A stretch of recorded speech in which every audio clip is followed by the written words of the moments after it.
കോട്ടയത്തെ വീട് ജപ്തി ചെയ്തതിനെതിരെ പ്രതിഷേധവുമായി വീട്ടമ്മ. കടുത്തുരുത്തി മാന്നാർ സ്വദേശി പൂമംഗലം വീട്ടിൽ ശാന്തമ്മയാണ് ബാങ്കിന് മുന്നിൽ പ്രതിഷേധവുമായി എത്തിയത്.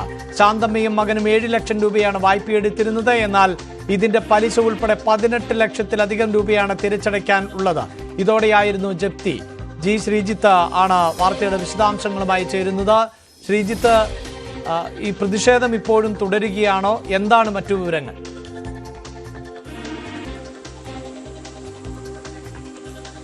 അഭിലാഷ, പ്രതിഷേധം തുടരുകയാണ്. ഇന്നലെയാണ് ഈ ജപ്തി നടന്നത്. അതായത് കോൺഗ്രസ് ഭരിക്കുന്ന കടുത്തുരുത്തി അർബൻ ബാങ്കാണ് ഈ നടപടി സ്വീകരിച്ചിട്ടുള്ളത്. അതും ഒരു DCC അംഗമായ മഹിളാ മണിയുടെ സഹോദരിയുടെ വീട്, ശാന്തമ്മയുടെ വീടാണ് ജപ്തി ചെയ്തിരിക്കുന്നത്.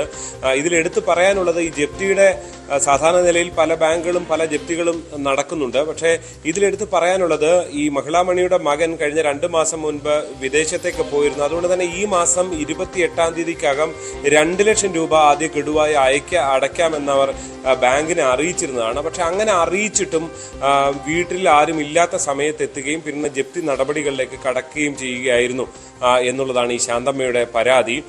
എന്തായാലും ഇത് സംബന്ധിച്ചുള്ള ബാങ്ക് അധികൃതർ, കോൺഗ്രസ് ഭരിക്കുന്ന ബാങ്കിനെതിരെ പ്രതിഷേധവുമായി രംഗത്ത് വരുന്നു എന്നുള്ളതാണ് എടുത്ത് കാണാൻ സാധിക്കുന്നത്. എന്തായാലും ഇതിനെതിരെ പ്രതിഷേധവുമായി മറ്റ് പ്രാദേശിക കോൺഗ്രസ് പ്രവർത്തകരൊക്കെയും എത്തിയിട്ടുണ്ട് എന്നാണ് മനസ്സിലാക്കുന്നത്. ചർച്ച നടക്കുന്നുണ്ട് ബാങ്ക് അധികൃതരുമായി. ഒരുപക്ഷെ ഈ വീട്ടമ്മയുടെ വാഗ്ദാനം പാലിച്ചുകൊണ്ട് ഈ നടപടികൾ ഇനി ഏതെങ്കിലും തരത്തിൽ വീട് തുറന്നു കൊടുക്കുന്ന അടക്കമുള്ള നടപടികളിലേക്ക് പോകാനുള്ള സാധ്യത നമുക്ക് തള്ളിക്കളയാൻ കഴിയില്ല.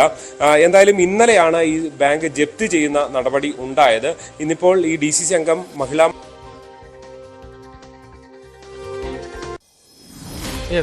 കോൺഗ്രസിന്റെ നേതൃത്വത്തിലുള്ള കോൺഗ്രസ് ഭരണസമിതിയുള്ള സഹകരണ ബാങ്കിൽ നിന്നാണ് ഇത്തരത്തിൽ ഒരു ജപ്തി നടപടി ഉണ്ടായിട്ടുള്ളത് എന്നാണ് മനസ്സിലാക്കാൻ സാധിക്കുന്നത്. ഒപ്പം ശ്രീജിത്ത്, ഇതിൽ ഈ ബാങ്കിന്റെ പ്രതികരണം അല്ലെങ്കിൽ അവരുടെ നിലപാട് എന്താണ്?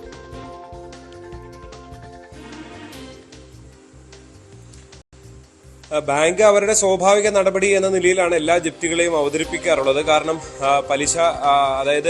പലിശ ഇത്രത്തോളം ആകുന്നു. 7 ലക്ഷം രൂപ എടുത്ത ഒരു വായ്പയാണ്, അത് 18 ലക്ഷം രൂപയാകുന്നു. പലതവണ ആവശ്യപ്പെട്ടിരുന്നു, പക്ഷേ അടയ്ക്കാൻ തയ്യാറായിരുന്നില്ല എന്നുള്ളതാണ് അവർ ചൂണ്ടിക്കാണിക്കുന്നത്. അതുകൊണ്ട് തന്നെ സ്വാഭാവികമായ നടപടികളിലേക്ക്, ജപ്തി എന്നുള്ളത് സ്വാഭാവികമായ നടപടിയാണ്, ഇതിന്റെ ഒരു നടപടിക്രമങ്ങളുടെ ഭാഗമാണ് എന്നാണ് അവർ ചൂണ്ടിക്കാണിക്കുന്നത്. അതുകൊണ്ട് തന്നെ ആ നിലയിലാണ് അതിനെ അവർ അവതരിപ്പിക്കുകയും ചെയ്യുന്നത്. എന്തായാലും ഒരു കാര്യം ഉറപ്പാണ്, ഈ നിലയിൽ ഒരു പ്രതിഷേധം ഉണ്ടായതോടെ അവർ ഒരു ചർച്ചയ്ക്കടക്കം ബാങ്ക് അധികൃതർ തയ്യാറാകുന്നുണ്ട് എന്നുള്ളതാണ് നമുക്ക് മനസ്സിലാക്കാൻ സാധിക്കുന്നത്. ഒരുപക്ഷെ അതുകൊണ്ട് തന്നെ തൽക്കാലത്തേക്ക് വീട് തുറന്നു കൊടുത്തുകൊണ്ട് കൂടുതൽ പണം അടയ്ക്കാനുള്ള ഒരു നടപടികളിലേക്ക് ബാങ്ക് അനുവദിക്കാനുള്ള ഒരു സാധ്യത ഇപ്പോൾ ഉയർന്നു വരുന്നുണ്ട്. അഭിലാഷ്, വാർത്തയുടെ വിശദാംശങ്ങളാണ് ശ്രീജിത്ത് നൽകിയത്.